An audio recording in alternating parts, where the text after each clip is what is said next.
Hello friends, स्वागत है आप सभी का हमारे चैनल एजुकेशन विद विवेक पर। आज हम सीटेट पेपर 2 कक्षा 6 से 8 के लिए सीटीपी का कुछ महत्वपूर्ण प्रश्न कराने वाले हैं जो 22 दिसंबर 2021 को जो है पूछा गया है। तो ये सारे प्रश्न जो है एग्जाम के पॉइंट ऑफ व्यू से जो है बहुत ही ज़्यादा महत्वपूर्ण होने वाला है। तो चलिए आज का प्रश्न हम स्टार्ट करते हैं। हमारा पहला प्रश्न है, मानव अपने पूरे जीवन काल के दौरान गामक और संज्ञानात्मक क्षेत्रों में नई चीजें सीखने स्मरण रखने के योग्य है। हमारा कारण है, एक गंभीर रूप से पीड़ित बचपन के परिणामों के बाद वर्षों में आसानी से बदला जा सकता है। इसका राइट आंसर क्या हो जाएगा आपको? ये तो सही होगा लेकिन आर जो है गलत हो जाएगा। ये जो है हमारा हमारा कथन जो है सही होगा लेकिन जो हमारा कारण जो है गलत हो जाएगा। तो इसका जो राइट आंसर हो जाएगा आपको ऑप्शन नंबर 3 इसका जो है राइट आंसर हो जाएगा। चलिए अगला प्रश्न देखते हैं। हमारा अगला प्रश्न है, बच्चे का विकास एवं सीधा पथ नहीं है, यह आगे बढ़ता है फिर पीछे मुड़ता है फिर आगे बढ़ता है और उपरोक्त वाक्य विकास के किस सिद्धांत को दर्शाता है? जो है बच्चे का विकास जो है एक सीधा पथ में नहीं होता है, ये आगे बढ़ता है फिर पीछे मुड़ता है फिर आगे बढ़ता है। तो उपरोक्त वाक्य में जो है विकास के किस सिद्धांत को ये दर्शा रहा है? तो ये जो है किस सिद्धांत को दर्शाता है? सर्पिलाकार बढ़ोतरी, यानी कभी आगे कभी पीछे, ये जो है सर्पिलाकार बढ़ोतरी को दर्शाता है। चलिए अगला प्रश्न देखते हैं। बहुत से अभिभावकों ने लोकप्रिय कार्टून को शो शिनचैन पर प्रतिबंध लगाने की मांग रखी है क्योंकि उनके बच्चों इस शो के मुख्य पात्र के अनुशासनहीन व्यवहार की नकल करने लगे हैं थे। यह बच्चों के समाजीकरण के किस पर प्रभाव पड़ता है या किसको दर्शाता है? तो इसका जो राइट आंसर आपको हो जाएगा ऑप्शन नंबर ए, यानी मीडिया को ये जो है दर्शाता है। चलिए अगला प्रश्न देखते हैं। हमारा अगला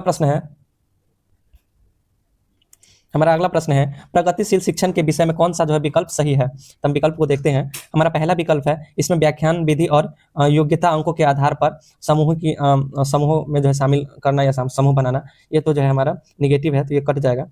हमारा पहला नंबर विकल्प गलत है। अगला विकल्प है हमारा, इसमें व्यक्तिगत शिक्षण सत्रांत परीक्षक और अंक आधार पर छात्रों को रैंक देना, ये भी निगेटिव है, ये भी कट जाएगा। इसमें क्रियाधारित शिक्षण तथा मूल्यांकन आकलन विधियों में से शामिल है, तो ये जो हमारा राइट आंसर हो जाएगा। ऑप्शन नंबर 3 जो है हमारा सही हो जाएगा।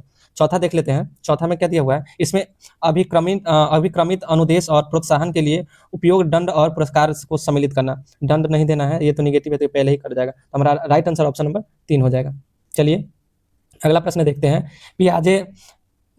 जीन पियाजे ने जो है विकासात्मक अवस्थाओं को किस क्रम में जो है प्रतिपादित किया था? जीन पियाजे का जो 4 अवस्था था उसको अपने सबसे पहले कौन सा अवस्था था, फिर उसके बाद कौन सा, फिर उसके बाद कौन सा, तो ये जो है इन्होंने 4 अवस्था दिए थे। पहले कौन सा हो जाएगा? पहले हो जाएगा संवेदी गामक अवस्था, पहला हो जाएगा हमारा संवेदी गामक अवस्था, फिर पूर्व संक्रियात्मक अवस्था, फिर मूर्त संक्रियात्मक अवस्था, फिर औपचारिक या अमूर्त संक्रियात्मक अवस्था। तो इन्होंने 4 अवस्था दिया था जो कि ऑप्शन नंबर 2 में दिया गया है। जीन पियाजे के अनुसार निम्नलिखित में से किस प्रश्न को केवल औपचारिक संक्रियात्मक स्तर के बच्चे ही हल पाएंगे? हमारा पहला में दिया गया है, रोशन ने 11 चॉकलेट खाई, उसकी बहन उससे 2 गुना चॉकलेट खाई, कुल मिलाकर दोनों ने 9 चॉकलेट खाई, प्रत्येक ने कुल कितनी चॉकलेट खाई?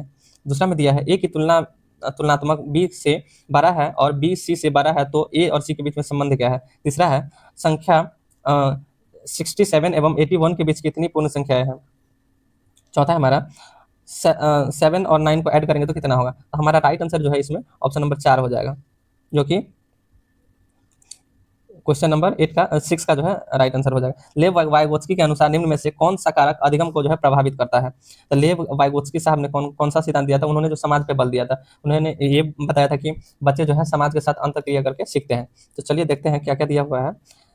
ऑप्शन नंबर 1 में दिया है सामाजिक अंतःक्रिया करके, और 2 में दिया है सामाजिक सांस्कृतिक उपकरण के द्वारा, 3 में है हमारा भाषा, 4 में हमारा नकारात्मक पुनर्बलन। तो ये तो चौथा नंबर तो पहले कर जाएगा क्योंकि ये निगेटिव है। देखते हैं, सामाजिक अंतःक्रिया करके जो है सीखता है बच्चा, सामाजिक उपकरण के साथ भी सीखता है, भाषा के साथ भी सीखता है, तो हमारा राइट आंसर जो हो जाएगा आपको ऑप्शन नंबर 3 जो है, तीनों सही है, तो ऑप्शन नंबर 1, 2, 3 जो है तीनों सही हो जाएगा। चलिए अगला प्रश्न देखते हैं।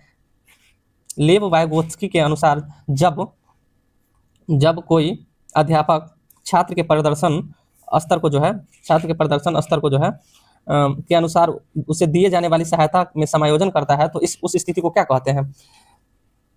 लेव वाइगोत्स्की के अनुसार जो है जब कोई अध्यापक छात्र के वर्तमान प्रदर्शन स्तर के अनुसार जो है उसे दिए जाने वाली सहायता में समायोजन करता है, तो उसे हम क्या बोलेंगे? उसे जो है हम स्कैफोल्डिंग, यानी ऑप्शन नंबर 4 इसका राइट आंसर हो जाएगा। हार्वर्ड गार्डनर ने बुद्धि के बारे में निम्नलिखित में से क्या प्रस्तावित किया?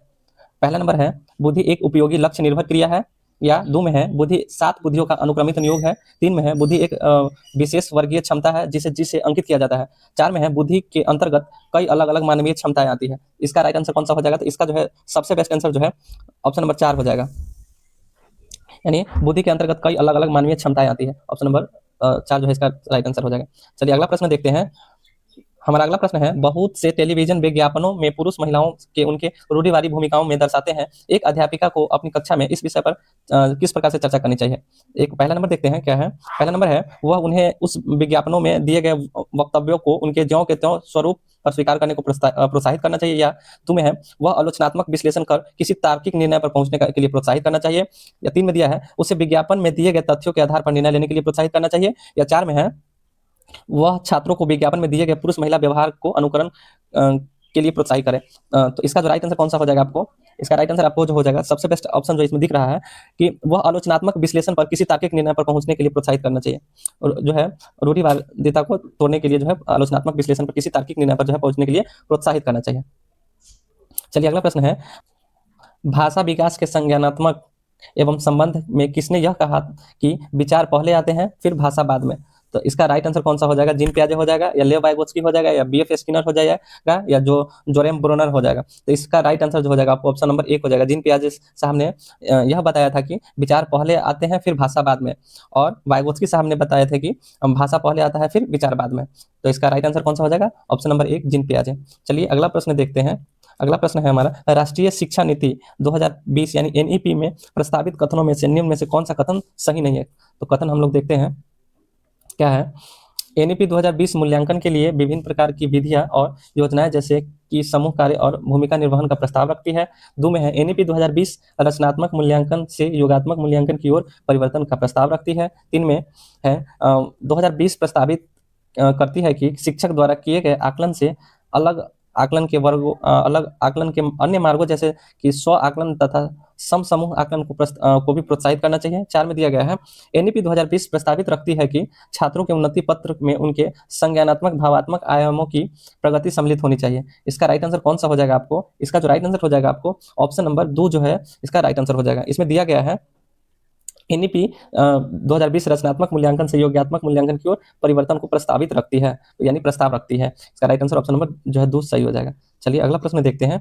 अगला प्रश्न है हमारा, क्या किसी कक्षा में धीमी मेधावी और औसत गति से सीखने वाली शिक्षार्थियों जैसे शब्दावली विद्यार्थियों का उल्लेख करने के लिए प्रयोग में लानी चाहिए? तो ऑप्शन नंबर हम 1 देखते हैं, जी हाँ, यह विद्यार्थियों को अपने अपने अपने निष्पादन के स्तर को समझने में मदद करता है।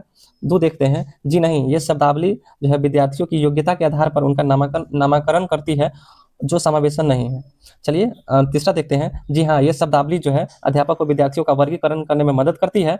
चौथा देखते हैं, जी नहीं, ये वर्गीकरण पर्याप्त नहीं है, हमें विद्यार्थियों के बारे में समझ बनाने के लिए इससे भी अधिक शब्दावली की जरूरत है। तो इसका राइट आंसर कौन सा हो जाएगा आपको? इसका जो राइट आंसर हो जाएगा आपको ऑप्शन नंबर जो है 2 इसका राइट आंसर हो जाएगा। चलिए अगला प्रश्न देखते हैं। अगला प्रश्न है हमारा, एक अध्यापिका को अपने कक्ष में किन विभिन्नताओं को सम्मान देना और सम्मिलित करना चाहिए? ऑप्शन नंबर 1 है क्षेत्रीय, ऑप्शन नंबर 2 है सामाजिक संस्कृति, ऑप्शन नंबर 3 है आर्थिक, ऑप्शन नंबर 4 है भाषाई। मतलब एक क्वेश्चन का कहने का मतलब है कि एक अध्यापिका को अपने कक्ष में किन विभिन्नताओं को सम्मान देना चाहिए और सम्मिलित करना चाहिए? तो इसका राइट आंसर हो जाएगा आपको ऑप्शन नंबर 2, यानी सामाजिक संस्कृति को जो है सम्मान देना चाहिए और सम्मिलित भी करना चाहिए। ऑप्शन नंबर 2 जो है इसका राइट आंसर हो जाएगा। चलिए अगला प्रश्न देखते हैं। मूर्ति जो है कक्षा 4 का विद्यार्थी है। पठन के संदर्भ में वह केवल उतना ही पढ़ पाता है जितना किसी कक्षा के एक विद्यार्थी का स्तर होता है। मूर्ति को ध्वनि का, आगे देखते हैं, बोला गया है कि मूर्ति को ध्वनि का मिलान करने, शब्दों की वर्तनी तथा पठन में भी कठिनाई आती है। मूर्ति निम्नलिखित में से किसके लक्षण से प्रदर्शित कर रहा है? ऑप्शन नंबर 1 है गति समन्वय वैफल्य, या 2 में है गुणज वैफल्य, 3 में है पठन वैफल्य, या लेखन वैफल्य। जो उसको किस चीज में कठिनाई होती है? मूर्ति को मिलान करने, शब्दों को की वर्तनी तथा पठन में कठिनाई होती है। तो पठन से जो जुड़ा हुआ कौन सा वैफल्य हो जाएगा हमारा? इसका जो राइट आंसर हो जाएगा पठन वैफल्य हो जाएगा, क्योंकि उसको जो है पढ़ने में, मिलान करने में, वर्तनी को शुद्ध शुद्ध पहचान करने में कठिनाई होती है। तो इसका जो है कौन सा हो जाएगा राइट आंसर? इसका जो हो जाएगा आपको पठन वैफल्य। ऑप्शन नंबर 3 इसका राइट आंसर हो जाएगा। चलिए अगला प्रश्न देखते हैं। अगला प्रश्न हमारा, एक शिक्षिका अपनी कक्षा में सृजनात्मक विद्यार्थियों की पहचान कैसे कर सकती है? ऑप्शन नंबर देखते हैं। ऑप्शन नंबर 1 है उनकी अभिसारी सोच की क्षमता के आधार पर। अभिसारी सोच तो नेगेटिव है, तो पहले कट जाएगा। ये ऑप्शन नंबर 1 तो पहले कट जाएगा। फिर देखते हैं दूसरा में क्या दिया हुआ है, सहपाठियों के बीच उसकी प्रसिद्ध आकलन आकलन पर। 3 में है उनकी मौलिक सोच के आधार पर। चौथा है उनके सरल व प्रत्यास्मरण आधारित क्रियाकलापों के चुनाव के आधार पर। तो इसका राइट आंसर कौन सा हो जाएगा आपको? इसका राइट आंसर जो हो जाएगा ऑप्शन नंबर 3 जो है इसका राइट आंसर हो जाएगा। चलिए अगला प्रश्न देखते हैं। अगला प्रश्न है, निम्नलिखित व्यवहार किसके लक्षण हैं? आवेगशीलता, कम समय तक केंद्रिता पर कर पाना, व्यग्रता एवं बहुत देर तक बैठने की अक्षमता। तो इस मतलब जो है क्वेश्चन के कहने का मतलब ये हुआ कि ये जो व्यवहार है किसका लक्षण है? आवेगशीलता को कम करना, समय तक मतलब कम समय तक ध्यान केंद्रित कर पाना, व्यग्रता एवं बहुत देर तक बैठने की अक्षमता, मतलब बहुत देर तक बैठ नहीं पाना, ध्यान केंद्रित नहीं कर पाना। तो ये किसका लक्षण है? तो ये जो है या स्वालीनता का लक्षण है, या प्रतिभाशालीता का लक्षण है, या अवधान न्यूनतम आत्म केंद्रीयशीलता का विकार है, या सृजनात्मकता का अधिकार विकार है। तो 4 तो पहले ही कर जाएगा क्योंकि ये पॉजिटिव लग रहा है। प्रतिभाशाली भी जो है पॉजिटिव लग रहा है, ये भी पहले कर जाएगा। इसमें नेगेटिव समझिए, एक टाइप से नेगेटिव इसमें ढूंढना है। तो इसका नेगेटिव कौन सा हो जाएगा हम लोग देखते हैं। इसका जो है नेगेटिव जो हो जाएगा, अवधान न्यूनता अति क्रियाशीलता का विकार, क्योंकि ऑप्शन नंबर 3 में दिया गया है। चलिए अगला प्रश्न देखते हैं। निम्नलिखित में से कौन सी विधि समावेशन के अनुकूल नहीं है? समावेशन के अनुकूल नहीं है तो देखते हैं। ऑप्शन नंबर 1 है लचीले समूह, 2 है विभेदित अनुदेश, 3 है योग्यता आधारित समूहीकरण, 4 है पाठ्य चर्चा में यथोचित समायोजन। इसका राइट आंसर कौन सा हो जाएगा आपको? इसका जो राइट आंसर ऑप्शन नंबर जो है 3 हो जाएगा। इसका राइट आंसर ऑप्शन नंबर 3 जो है सही हो जाएगा।